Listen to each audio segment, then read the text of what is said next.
Super Smack. Welcome to Super Smack. Welcome to the Smack Pod. The Super Rugby podcast from the fans, for the fans, and we're back into Super Rugby season, baby. Woo, 2026. It's 30 years of Super Rugby this year. Wow. 30 years, mate. That makes me feel pretty old. How old were you, mate, when the first game kicked off? 11. 12? 11? No, 12. Come on, I was mate. 11. Let's not be silly. You were 12. Mate, I was 11. You All know right. the math. You're only lying to yourself, mate. No, 11 years old, mate. And, probably going on 12. I don't know. Actually, to be honest, in those days, the season probably still wasn't going by the time I was 12 on the 13th of July. Yeah, it would have been 4 games. It 12, would have been. 11 games. But it's 30 years, and look where we've come. We have no South African teams anymore. No. We've got far fewer Australian teams. We've got the same old New Zealand teams. And we've got some Pacific teams. And instead of being called the Ubix Super 12 or whatever it was, it's now Super Rugby Pacific. Or how many different incarnations have we been through over the years? But it's good that it's still going. And I'd say after last year, it's better than ever. It's like in last year, Super Rugby's made, I think we can all agree, all of those listening and watching, Leaps that it's and bounds. Leaps and Absolute bounds. leaps and bounds. Last year was a big moment for Super Rugby and engaging people. So let's make this another goodie, please. Hey, mate, it's also a significant moment for our podcast too. It is Start a of the second season. We had a little sabbatical. We did. A few players in the Super Rugby ranks this year. We had to. We had to look. There was no rugby. No. No one wanted to hear us talk about our days. That would have been boring as all hell.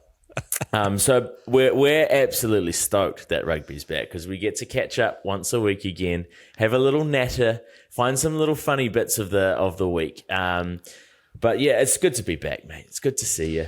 Mate, it's great. It's great to be here. It's very exciting because I'm glad you fit your jersey still as well. It's great. It's got a little tighter, even since June. It's got a little bit tighter. I got to say, like around here, it's pinching. Yeah, and but mate, that's because of the gym, mate. It's because of the gym, and you've been going too. But you've probably been going for some lovely long walks with Grace, so you're sort of keeping a bit slimmer up top. Would you say?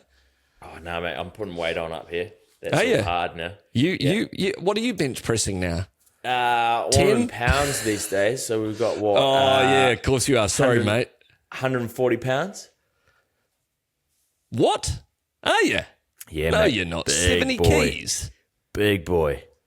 Actually, 70 would be all right. Yeah, well, that's good. I'm glad because you were always a bit light on the weights, to be honest, back in the days that I trained with you. So it's good to see you've come leaps and bounds.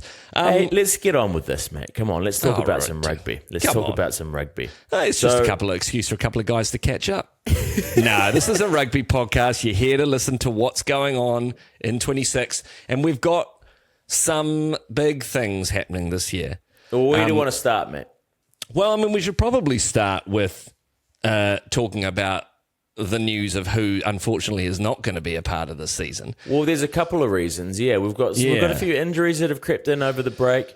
We do. Obviously, we've got some sabbaticals. We've got a few All Black players that have obviously activated that little sabbatical thing in their contract, which is crazy. I mean, when we're playing the Ubix Super 12 back in the day, no one would have even known what a sabbatical was in sports. No. But I mean, only the very tippy top players can do it. I mean, we know we haven't got any Adi Savia this year. He's off in Japan again. Yep. Rico's gone off and done what Geordie did last season and is playing for Leinster. Anton Leonard-Brown, and he's in Japan too. He is indeed. And then Scott Barrett is having a non-playing sabbatical just to give his body a lovely rest. And I think he comes back near the end of the season. He's been like through he's not fully there. He comes back at the business end. He's been through a lot, poor Scott. At least he won't have to cry at any press conferences for the rest of the the season. A few arguments in Wales, I hear, at the end of the season. rumours are floating around that there's been Rumours. some, I mean, obviously Rumours within the All afoot. Blacks camp there was some conflict there at the end of the season, which no doubt Scott would have been involved in as the head Crusaders man. I like to think that none of the Barrett boys would be involved in a conflict like that. They're too they're too sensible. They sit aside and give Robin a call back home and. Or there's someone else, speaking of Barrett's, that's having a wee break at the start of the season, which I'm in two minds about this, Bodie, that obviously every All Black has to have a few spells off the starting 23 or whatever you call it, the starting lineup, so that they can have a wee rest and get themselves all lovely and in shape and make sure they're not overloaded. Lovely for the All Blacks. Lovely in shape, They got to get their benching going, Yeah, they got to do it. Stretches. But yeah, Bodie's not going to be there for the first 3 weeks, so they're basically ripping the Band-Aid off. Vern and the Blues team are going, let's use the fumbling start to the season where everyone's finding their feet and sort of, getting back into the groove to just give Bodie a little bit of time off. So and then that way you don't need to, at the tail end of the season, you don't need to be taking your best players off. And let's be honest, for the Blues, they're probably it's going to matter. They struggled a little last year. They're going to have to come back. Yeah, they struggled. They had to come back. They made it to the almost end. That is true. They did. They were there and thereabouts. Better than the Hurricanes, some would say. But yeah, I also had another theory. I had another theory about Bodie as well. Yeah, I feel like maybe Hannah is obviously, I've heard, is expecting again, and they're getting another very close, I would say.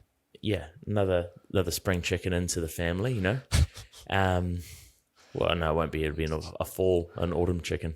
Well, yeah, and it'll be a human baby. Oh, a human baby. Yeah. Well, Bodie looks kind of like a chicken. Does he?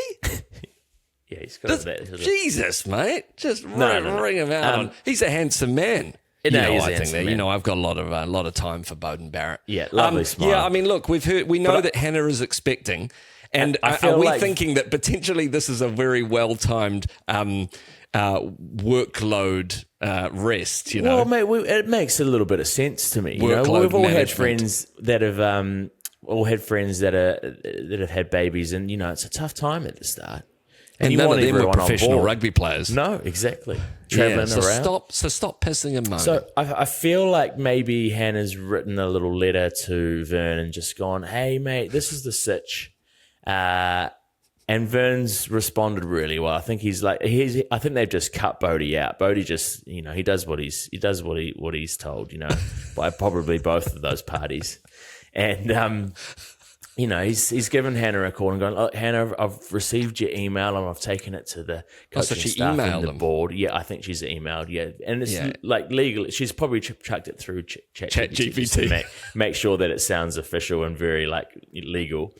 But then taking out the big hyphen so that he doesn't give away. That's a dead giveaway. The big hyphen. Hannah, I've got your email, and we just want to say we're gonna extend Bodie's little rest and give him that first 3 weeks off. So you're welcome. You're welcome. Yeah. Thank you for sending it in. We're going to approve that. Also, thanks for your donation and the box of beers and the bottle of whiskey. That went down really, really well. It actually was what got you over the line in the end. She bribed. You're saying that she bribed Vern Cotter to get her husband to have time off during the birth of her baby, of their baby. That's it, mate. It's shocking that she even has to email him. And bribe him in order to do that. Are we saying that Bodie didn't? A text? Are we saying that Bodie didn't really want to be round? Are we kind of saying? No, I'm not saying that. Are we saying that he was? I just think that he is. I mean, he's a great player and a loyal player. I feel like he's he would be like, "Babe, I've got to do my service." He'd be there at the front line with the boys. I've got to be there for the boys. What about me? What about your kid? What about your fifth born? Or I can't even remember how many babies they've got. So the thing is, it's not really Bowden's workload management, is it? It's Hannah's. They're managing Hannah's workload with the stress on her body and around the house. I think that's Bodie fantastic. needs to be there. I think it is fantastic. Yeah, She he needs, does. you know, Yeah, she yeah. deserves to, after birthing a baby, to put her feet up and actually like just focus on looking after and rearing a young child. You know, she doesn't need to be She doesn't need to be going to the door and picking up the Uber Eats orders or the HelloFresh or commanding the cleaner around. You know. Well, yeah, hopefully Geordie or Scott or someone in the family is dropping around some lovely meals, you know, some lasagnas. Scott certainly should. He's got like the year off. Well, he should be up there cooking. Excellent. Though, I don't know. Absolutely. It doesn't strike me as a chef, Scott. Mate, I he'll be don't know turning if Scooters- sausages and steaks on the barbecue. That's about it. Yeah, I reckon that's it. He might do a potato salad with little bacon bits at a push. Yeah, but mate, that's would coming say. straight from the New World deli section in a plastic container. Oh, he wouldn't. He The curried would. eggs. The curried eggs. Curried eggs and some 89 cents per 100 gram coleslaw. Oh, mate. He tastes his own salad and he'd be like, that's actually quite good. Hey, mate, have you noticed they've stopped making ham and chicken luncheon? No, I hadn't. What do you mean, ham and chicken specifically, or luncheon we used altogether? to just get like it was always in those massive piles of sliced ham and chicken luncheon in They the make deli. that still, don't they? Oh, I haven't seen it for years. Oh, mate, mate, you won't see it in you won't see it in the US though. Do they call it sell that kind bologna of here. stuff there? Bologna, yeah, of bologna, course, that's it's right. processed central. mate. Well, unfortunately, I mean, ham has just been officially listed as a level 1 carcinogen, so I think that includes luncheon as well. You're fucked. You're Mate, fucked if that's the case, mate. The Sorry, amount of ham I've seen you put down your gullet, Don't mate. pretend that you Jesus. don't eat your fair share of fucking ham and stuff, mate. For a while Mate, there, you went vegetarian because your missus dabble. was whipping you. I dabble, but like, mate, I don't. It's not half of my diet like you. Mate, I don't eat that much ham. You just like to think that I'm on death's door. I'm not Steve Boyd. You know, I'm not sick every weekend. I'm actually in good shape. Cut down your ham. That's why I can't fit in this shirt. All right, so we've got those can I just go sabbaticals. back? Can I just go back? I really want to. You coined a phrase before that really tickled me. what is Bodie's that? little rest. I just think for the next few weeks we should do a few updates for you all out there on how Bodie's little rest is going. Yeah, and it's important. It's the kind not of a content that sabbatical. people. It's the kind it's of not an content official people want to break. know about. Yeah, you know, and he's not Bodie's even little on rest. break yet. His little rest starts in a couple of weeks. It starts in 12 days when the Super So Rugby you heard it season here starts. first. We're going to have an update every episode, a little segment called Bodie's Little Rest, where we just let you know what Bowden's getting up to, how the family are doing, and whether Scott's actually decided to help out around the house in Auckland. And you which know I what? I'm sincerely going to be hope he livid has. if I see him on a golf course. He needs Bowden? to be helping with the kids. Yeah. Yeah. He Bodie, needs to put the clubs away for a couple of weeks. Yeah, mate, you've had enough trips to TRI. Let's just let it go, all right? They'll be able to do all right without you, okay? Just let Jeff all right, Bezos and the rest of them. There's a few other players that There are. unfortunately are So- missing out on the season, and not for the sabbatical, which is a fairly positive reason for those players, but for injury. There's some fairly sad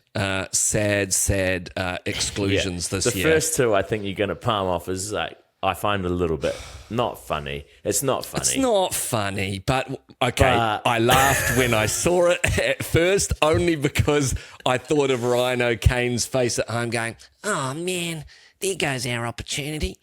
And they were calling the poor fella into the All Blacks last year because he was such a key Well, we talked player about for, this. For the he had a Otago great season of NPC team. NPC. I mean, it is really sad because this is where, of course, great players get their chance to develop. And poor Dylan Pledger is missing out on the entire season with his ruptured ACL, I think. And that sucks, man, because honestly, the Highlanders need every bit of help they can get. We know that. And just to clarify, I'm not saying it's funny because of the Dylan dare Pledger you. thing. It's not. Like, I feel it's I'm not gutted funny. for the guy. No, Dylan being It injured is a not little funny. bit funny because of the Highlanders situation. Yeah, Like, just the fact that they were. I feel like every single Highlanders supporter over the break would have been going, mate, we're going to have a good year. We've got Pledge. We've got Pledger there. He's going to really make a difference. He's the new Pledge- Aaron Smith. Pledge. And their hopes and dreams have just been absolutely shattered. Yeah, it They is still sad. got Fakatava down there? Yeah, They do. So they've got a great halfback. It's fine. They've got an previous All Black halfback. They're also without, unfortunately, for not the whole season, but it's TBC, is Finn Hurley, who had a blinder of a season until he was injured for the Highlanders last year. Yeah, and he was a shining light in an bunch. otherwise bleak, dark sea of troubles for the Highlanders. Especially the first half of the season. I just remember his name popping up. Oh, it was on all fire, the mate. time. We talked about him a lot. He's a great little player, and so is Dylan Pledger. So that sucks. And I guess what's even more unknown and uneasy, I suppose, in the Highlanders camp is that, are they going to lose their coach as well? Oh, God, We don't know. We're not going to talk about that too much today, but, is Jamie Joseph going to be toddling off to an All Blacks job in a few weeks' time? Think he knows? And who's going to take over? Like, what are they going to do? Do you think Jamie Joseph is going to know? Is he going to do that thing, when you're finishing a job and you just you turn about 10 hours of work a day into, probably like half an hour there, have a cup of tea, have a long lunch meeting. Then, if he knows he's got the All Blacks job sewn up. I mean, they have to give it to him because he applies. He leaves the Highlanders. He's applied once already before, and they didn't give it to him. Surely, it's a done deal. Where does that leave the poor Highlanders? They have to find another coach. Yeah, are they already looking? I think they are. They must be right. They must have had a conversation with the board there and gone, "Hey, look, we all know how this is going to go down." He's at least. I mean, it's as much as I probably wouldn't. I mean, I don't mind Dunedin, but I don't want to live there. I wouldn't. I wouldn't mind. Just for the experience, if they wanted to fly me over for a wee stint coaching the. Last year you tried to outlandishly say that you could play NPC level rugby after a few weeks of training or a few months of training. I'm in discussions. And now you're claiming you could take over from a international level coach at the Highlanders. To be honest, mate, the Highlanders need something to turn around their wooden spoon season from last year. So maybe you are the ticket. Maybe you'd go in and you'd go, right, guys, we are going to, we know we're a bit of an odd band of misfits, but we're going to do what we did in 2015 and we're going to just come from behind, which we're really good at doing down in the Deep South. And surprise everybody. I'm good at motivating. I'm pretty good at motivating and setting the tone, Come on. I've motivated you into some things, mate. Mate, you've motivated... Well, maybe drinking a few beers or something. Yeah, exactly. So just apply the same thing, but shuttle runs instead. Shuttle runs, but the Bronco. Hey, instead of this jug of Speights, let's run a few more Broncos, And you know what? I'd bring my own cones and whistle and stuff, it'll be all good. I wouldn't cost much. You'd bring your own... They've probably got all the gear. Yeah, but I'm just saying, look, they're a bit of a bottom dwelling super franchise, but they're not poor. They've got all the gear, mate. They've got a roof on their stadium. Better than most people. Hey, Jamie Joseph might not be the only coach. He's not the only coach potentially leaving. Well, there is one coach that's definitely leaving after this season, and that's old Vern. He's flying the coop. He's exchanging one colour for another. Blue for red. Going from blue to red. What's going on there? Do you think he's gutted that he didn't know about the Razor sacking before he accepted that job at the Reds?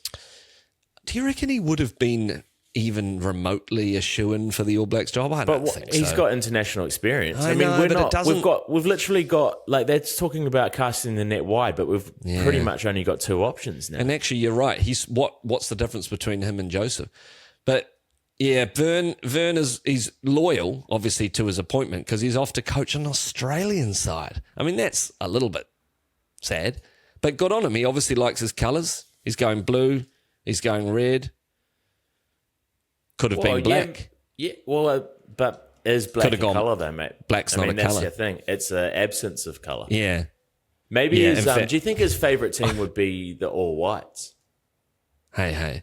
Oh, you mean because the football team? Yeah. Because it's every single colour. Because white is every colour of the spectrum. Roy G. Biv.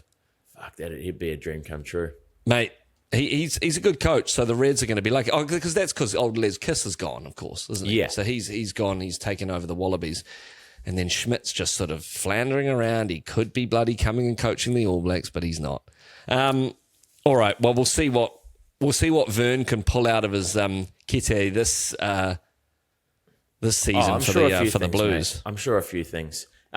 Before we move on, there was a couple of other injuries, wasn't there, mate? So we've got Dylan, Pledger, and Finn. Who else is on the injury list? Any other significant injuries? Well, yeah, there's a few key ones. Harry Godfrey and Kenny Nahola are out for the Canes. So what's going to happen at first five there? Do you think that's a Ruben Love's? It definitely looks like, definitely feels like they're going to be playing Ruben at 10 quite a bit. They've got and Callum Callum Harkin. Beautiful. Yeah, he's a beautiful man, isn't he? Mate. Lovely bit of ginger with a bit of Māori in him. It's a nice mix. I just don't think there's anyone in. I mean, name a Super Rugby player that looks better with their shirt off. Duplessis Karifi. I don't think so, man. Oh, you think he's too bulky? Dupes is bulkier. Like I think he's Dupes got is bigger like muscles. a truck. But in terms of like, yeah, he is a truck, and like I'm not like there's no shade to Dupes. He's we love him. Man. We've highlighted his ripness on the show before. But I think Ruben he's just got that natural like model aesthetic.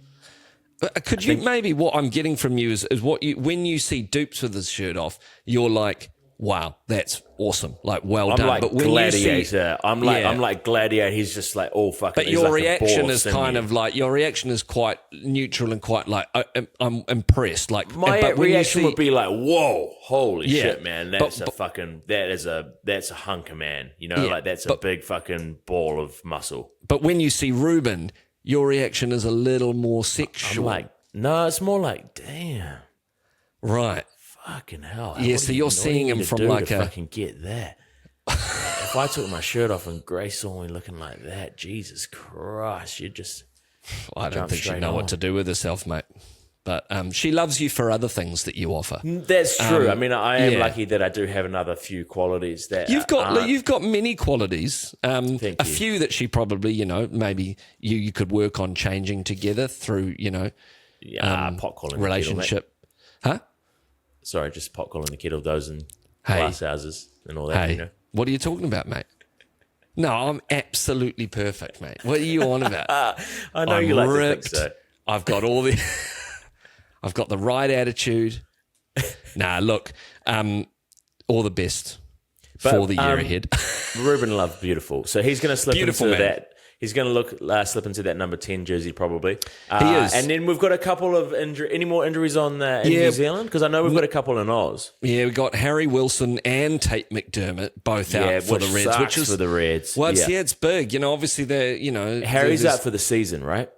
I think so. No. I think I think they're both going to come back. We've still got some pending returns. They're both going to be there.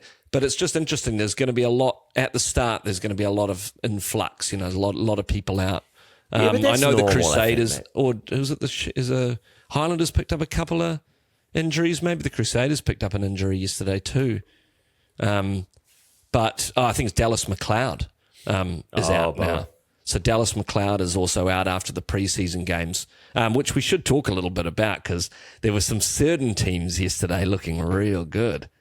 Who's looking the slickest for you right now? Well, unfortunately, and I say unfortunately because everybody knows how we feel about this, the Crusaders were looking good and they gave a pasting to the Highlanders, which potentially we should have expected.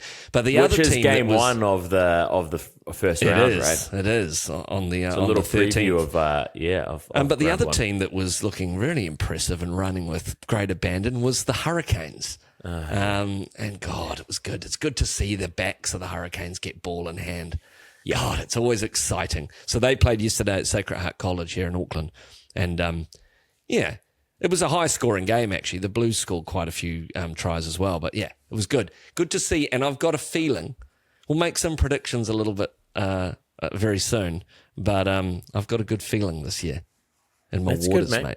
In my waters. Well, I've got a good feeling. I mean... what do you have a good feeling about? Well, I've got a good feeling about John O'Gibbs, mate. We've obviously, Clayton McMillan's moved on. We've got John O'Gibbs at the helm. I think, a lot of assistant coaching experience. And, I think he's following that blueprint of Razor, the ex-player, few Jesus. All Blacks. No, but I mean, no one's doubting Razor's ability at Super Rugby level. We certainly couldn't doubt it. It's So undeniable. I feel like John O'Gibbs is in place to make a real impact as an ex-player, respected member of the rugby community. He's been in and around that environment, as they like to say. Yeah. I reckon there might be it could be the start of a really good dynasty, the Gibbs dynasty. Okay, the start of a dynasty. Mate, you've been in the final 3 times in the last 4 years, and you haven't won. Which means, can I just ask you a question? Are the Chiefs capable of winning this year? Can they actually do it for once? I think everyone's capable of winning this year. What I really like about John O'Gibbs coming in is that, mate, Clayton, Dave Rennie, they've both laid a really good foundation. It's all been growth, and it's a fucking good, solid team with the selections. Even having Gats in there was great. Mate, how long's your growth period going to go for? Just out of interest, is it like a 40-year development process, or what? Are we going to be dead by the time you win? Mate, shut your mouth.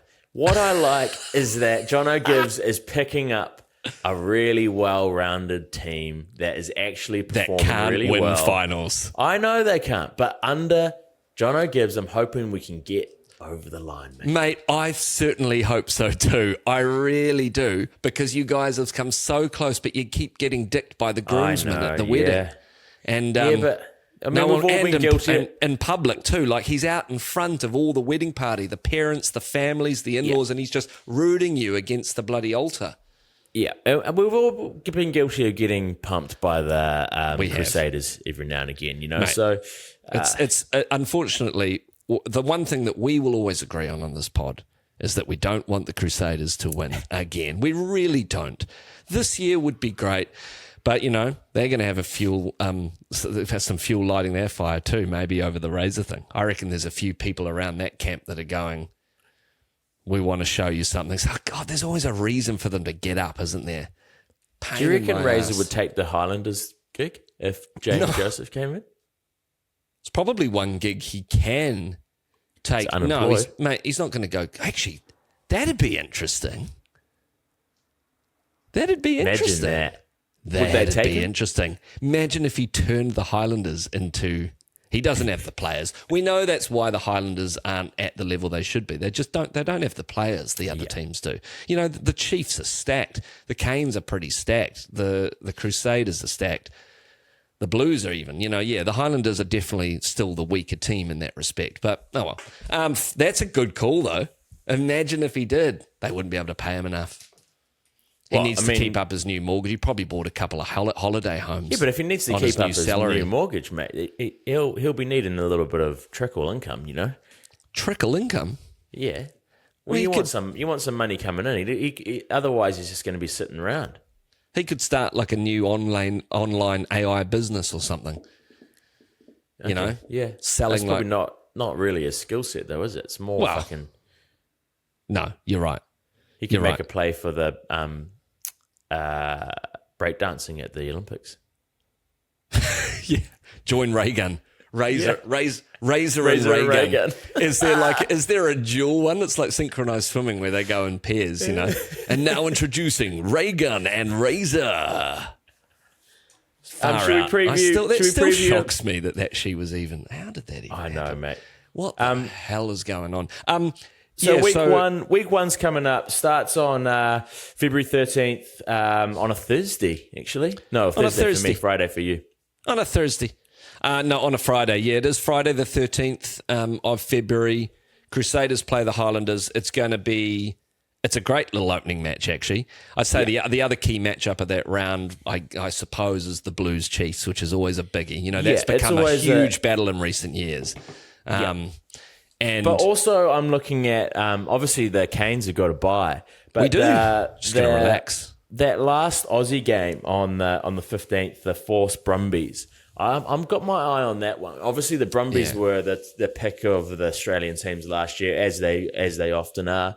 But the Force have had a little bit of a a good bit of momentum going into the start of the season with mate, a couple of little victories, haven't they? You talk about a team coming up, and growing and building. They're certainly the most impressive of the competition, I think. It's clear from last year that they were making leaps and bounds, although it didn't quite go the way they wanted to in the end. And yeah, this year, a couple of early preseason wins. I mean, take it for what it is. It's preseason. But I reckon they're definitely building something over there. It's going to be exciting. It's exciting to see a team other than the Brumbies, say, doing well. The Waratahs fell off the wagon a little bit, so it's time for someone else to come up. It's like what we want here. We don't want the Brumbies to win all the time like the Crusaders. We want someone else to take the reins. So I've got a question for you. Yo. How many tries is Tizano going to score this year? Well, he scored 2 in the preseason match alone. Mate, he's gonna be. Mate, what did he get last year? What was his number? Well, we said he was going to get to 23, and he only got to what was it, 15 or 16, wasn't it? It was close. No, not even that. 12 or 13. It wasn't 15 or 16. Should we put a bet on this year? We should really put it out. How many tries is Carlo Tizano going to score in that Western Force jersey? Because it's going to be a lot. If he's scoring 2 in preseason, do you reckon he could average at least 1 a game? So call it maybe 16. Are there 16 rounds? Yeah. Plus the finals. I think it should be first in, first serve. So if you've got a number in mind. What, for the try? Oh. Yeah. So no, whoever picks the number first gets to take that number. So I'm going to go with, I'm going to pick mine first. I'm going to go with 11 tries this year. You're going for 11. Yeah. What are you going to go for? Okay, I'm going to go for... No, a try around's a bit stupid. No, fuck it. I'm going to go for 14 tries. 14. Yeah. Anyone else out there that wants to participate in this bet, the winner receives a double cheeseburger voucher from McDonald's. That's so shit, the way you hesitated about what are we going to offer that person. Well, I was thinking... A double cheeseburger voucher. I was thinking single cheeseburger, but I think that's a little bit too... not much of a prize. The winner, so a double cheeseburger. It's twice as much cheeseburger. The winner wins Carlo Tizano's played and worn, match-worn shirt. Undies. From the 2026... Oh, yeah, undies. From the final game of the 2026 season. So brilliant. Carlo, if you could just keep your undies aside after every game, we're going to bundle them up and you know what? Send them off to a lucky listener. They're more valuable unwashed, so if you could maybe vacuum seal them. We just don't want any contaminants getting in there or any of the funk to leave the undies, because we just want them in full glory. OnlyFans. Yeah, exactly. Yeah. Everybody wants to see Carlos Tizano. Anything else you want to cover on this preview, mate? Mate, anything to be else honest, you're excited about? Yes, yeah. I would like to talk about, I think the thing that everybody wants us to talk about is making a couple of predictions. Sorry. Are you serious? Are you serious, mate? Let's just move on. You thought it was going to be silent, didn't you? You absolute filth. I forgot I'm on a plastic chair. Move on, mate. Oh, move on. Shit. Oh, I'm so sorry, ladies and gentlemen. This is we are still trying to be as professional as we can on this podcast. Let's make some predictions. I want us, and I know that we have our loyalties, which is great. Let's talk about who we think is going to take out, who's going to win Super Rugby 2026, the 30th anniversary. Remember, 30 years ago, it was the Blues. Who's it gonna be in 2026, mate? Who you backing? Heart and head. Yeah, no. This okay. So my heart is saying that the Crusaders are going to win. Oh, Jesus, your heart is. No, other way around. What sorry. are you talking My about? My head is saying that the Crusaders are probably going to take it again, which fucks me off to say that. And can you tell me why do you think that? Do you think they've got it in them this year again? Under Rob Penny, you think they've found a rhythm now? Yeah, but that's what I mean. Like, Rob Penny obviously had a fucking disaster first season, but did he turn that team around? Of course he did.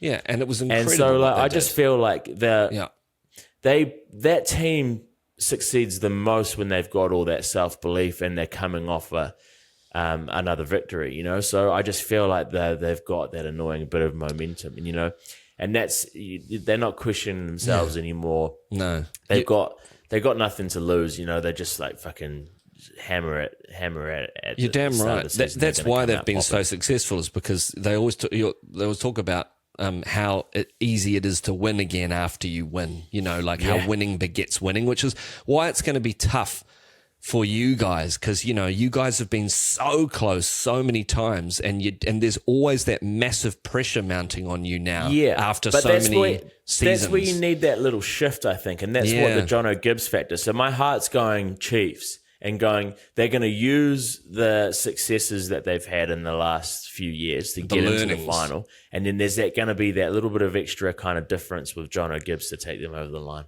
Well, I hope so. I hope so. I think you got to do it now. Otherwise, you're going to have to wait for a while. You know, I feel like this is the time, definitely. God, and I think we've got, you know, part of me would love to see the Chiefs win, as much as it pains me to say that. It would make sense for you to finally do it, but it's not who I think's going to win this year. Do you know who I think's going to win this year? Or are you going to say the Hurricanes, obviously? Yeah, I think the Hurricanes are a really strong chance. I don't think people are eyeing them up as much as maybe they should. I think there's a lot of key players there that have had some very good experience in both super and international level over the past couple of years. I reckon they've got a great coach. I think they've got, you know, Jason Holland is back in the setup now that he's not with the All Blacks. True. Like they've got Geordie back. They've got players like Whittingham and Norfolk. They've got Ruben Love. They've got Callum Harkin. They've got Peter Lakai. They've got Duplessis Karifi. They've got Pasali Otosi. They've got Asafa Omua. They're stacked, just like the Chiefs are stacked. And I actually think they're the real threat of the season. I'm not saying that. Dude. I'm not saying that because they're my boys. I can feel that they have a team that is worthy of, that could take a title. I feel. And last year it was a decimation, right? You guys just lost like half your fucking team. We did. We really struggled, and we never quite found the footing again. It took the wind out of the sails. You did at the end of the season. I would say 3/4 way through the season, it was just a little bit too late, wasn't it? And I also think that, you know, if they do something exciting like putting Love at 10 and cementing him there, that's interesting. Because if you've got the likes of Love, he's not going to be able to move. He needs to get around the park. Yeah, mate. you're right. He can't just be Johnny Sexton and stand on the spot and pass to people. No, exactly. But can you imagine the Love matchups against, obviously, DMAC, but the Love matchups against Rivers, Bodie, Taha Kemera, against Josh Jacob. These are exciting times. This is going to be a banger season. Anyway, that's my pitch on the Canes, whether you agree or not.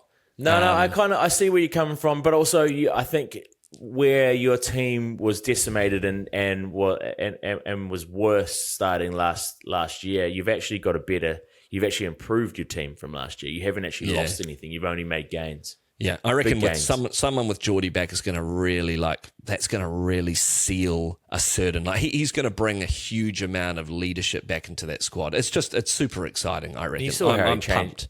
He was basically player of the fucking tournament when he was over in Leicester, right? He's just such an influential player. I think, you know, anyone wants him. That's why it's with the All Blacks. He just has to be somewhere in the team because he offers so much. But yeah, that's my prediction. My head doesn't say Crusaders this year. I think someone else is going to win it. I don't think they're going to win it this year. I think it's time for them to jog on. See you later. Go Top join Razor at the Wins Top office. try scorer for the season? I mean, I'd say Carlo Tizzano is going to be up there.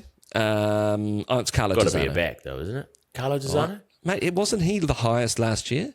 Yeah, maybe. Or did someone else clinch it? Okay, if not that, I'm going to say Whittingham and Norfolk. I'm going to go to Moifalau. Shit, we haven't talked about him. So he's entering the Chiefs. Woo! Entering a good... That's right. You guys have got a great little banger there. Anton Leonard-Brown. but we've gained one of the most exciting players of the season last year. One of the most breakthrough players, and he's got a great skill set. He's an amazing finisher. So I feel like Tamoifolau is really going to hit his straps under Jono and the Chiefs. Yeah, that's great. One quick thing that we haven't talked about is obviously acknowledge Moana Pacifica's amazing season last year, and I'm interested to see how they go this year with no Ardie and that leadership. Miracle Whailangi is captain, which is amazing. But how are they going to go this year? Like, they've got Ngani Laumape back, welcome back. Augustine Pulu, welcome back. Yeah. So 2 old heads have come back into Super. Are they going to be a real threat this year? My hunch is they're not. They're going to sit around where they kind of sat last year. That's just my opinion. A couple of key wins, but not really making the finals. I don't quite think so. No, that maybe make the playoffs, but to be honest, I think there's a couple. The Australian teams are going to be slightly stronger this year. There's obviously 5 other very strong. Well, not the Highlanders. 4 other very strong Super teams. I don't think they will, but that's my prediction. But it's going to be exciting. I can't wait to go to a few of the home games out on the North Shore. But that's just I don't know what you think on that. But yeah, I'm always hopeful they're gonna crack the whip and actually get some good wins. I feel like there's probably still a little bit of growth to happen in that team. Not to be so serious on it, but I mean, that first season you're riding high, you're kind of like let's make a splash. Now, you don't want the second show blues, I want them to come out ripping. I want them to actually I want them to take. I think they should be eyeing up a few key games and going, these are the ones that we just want to fucking take at all costs. Yeah, and that Blues, that Derby rivalry with the Blues this year, the 09 rivalry is going to be so good, man. That built up to a real fucking heat last year. Well, they also got a lot of support. Their support grew massively through the season last year. So hopefully they've retained a lot of those supporters so that they have some people coming to their home games and, wanting them to really tear it up. Yeah, it's going to be a big year. There's a lot on the line. We're also going to be playing fantasy rugby. So we'll start our league for those of you that want to join. You're going to continue right through the end of the season this year, mate? Look, work got a little busy and I sort of fell away. You missed one and then you fucked, aren't you? That's the thing. You miss one, you forget to make DMAC your captain for one round and you're screwed because then he comes out and has a blinder and you're like, and gets 120 points and you're like, fuck, I'm never coming back from that. It was awesome. DMAC is obviously, because he did so well, he's on $12 million. Bodie's only on 8. They've done him dirty. But mate, 4 points difference. 4 mil. Do you have the opportunity to bring your stats up, to bring your value up, or is he locked in at 8 the whole season? No, that's his thing for the season. Do you think he cares? Mate, I reckon he sort of secretly does. I think he sits there and he's just looking and he's like, 8 million. And then he just goes and plays a round of golf up at TRI and he's fine. You know what I mean? Like, he can get over it. He's got other stuff going on. He's probably got a few brand deals with Tudor and someone else. But he doesn't really give a shit. DMAC will be loving it, though. They'll give each other a little text. They'll screenshot it and send it to each other and be like, hey, mate, 12, mate. Is anyone else on 12? No, I think he's clear. Oh, is there someone else on 12? There might be. But he's the highest. He is the highest worth player. We didn't even have a 12 last year. 10 was the highest. 10 was the highest, I believe. Yeah. No, he's gone up. People are loving DMAC, and I bloody hope he shines this season because we need him to. We need him to continue to have a blinder. It's where he plays his best rugby. Unfortunately for him, it's where he plays his best rugby. Mind you, he had some special moments for the All robin Blacks. Super Rugby. No, but also he had some great moments for the All Blacks. You got to admit, mate. He had some game-saving moments for the All Blacks. He was a legend, and we know he is, and we know he'll be there for the next couple of years too. There's nowhere he's going anywhere. He just might not be starting in the 10 jersey, but he's not going anywhere. How exciting was the start of Super Rugby last year? I am frothing. This is going to be so fun. It's going to be good. So we're going to be back in a couple of weeks' time, and we'll be reviewing the games of round 1 for you. It's going to be a banger. There's some huge clashes. So tune in. We'll be here every round of the season. How many? 16 and the rest. So we'll be here till sometime in June. So you're not going to get rid of us. If you don't like us, just don't listen. Just switch it off. And if you do like us, please share with your friends and your family. Put us out there, Super Smack on Spotify, Apple, and Acast, or wherever you get your podcasts. We'd really appreciate your support. Second season, we're going to crack 50 episodes soon, so we're pretty excited. There's a few milestones coming up. Yeah, look, I'm fizzing. I'm full. Go the Chiefs. It's going to be a big year. It's going to be a big year for the Chiefs, mate.